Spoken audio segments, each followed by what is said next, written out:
America ಮತ್ತು Iran ನಡುವೆ ಹೆಚ್ಚುತ್ತಿರುವ ಸಂಘರ್ಷದಿಂದ ಪಶ್ಚಿಮ ಏಷ್ಯಾದಲ್ಲಿ ದೊಡ್ಡ ಮಟ್ಟದ ಯುದ್ಧದ ಭೀತಿಯನ್ನು ಸೃಷ್ಟಿಸಿದೆ.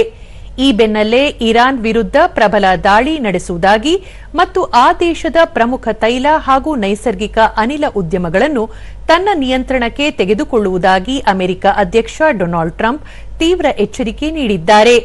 ಸಾಮಾಜಿಕ ಮಾಧ್ಯಮದಲ್ಲಿ ಈ ಕುರಿತು ಮಾಹಿತಿ ಹಂಚಿಕೊಂಡಿರುವ ಅವರು, ಅಮೆರಿಕವು ಇರಾನ್ ಮೇಲೆ ಅತ್ಯಂತ ಭೀಕರವಾದ ದಾಳಿ ನಡೆಸಲಿದೆ.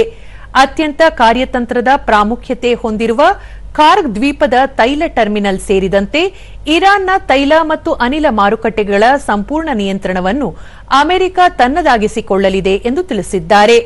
ಜನವರಿಯಲ್ಲಿ ವೆನೆಜುವೆಲಾದ ಅಂದಿನ ಅಧ್ಯಕ್ಷ ನಿಕೋಲಸ್ ಮಡೋರೋ ಅವರನ್ನು ವಶಕ್ಕೆ ಪಡೆದ ನಂತರ ಅಮೆರಿಕ ಅಲ್ಲಿನ ತೈಲ ವಲಯವನ್ನು ತನ್ನ ಹತೋಟಿಗೆ ತೆಗೆದುಕೊಂಡಿದ್ದ ಕ್ರಮಕ್ಕೆ ಟ್ರಂಪ್ ಈ ಪ್ರಸ್ತಾವಿತ ನಿರ್ಧಾರವನ್ನು ಹೋಲಿಸಿದ್ದಾರೆ.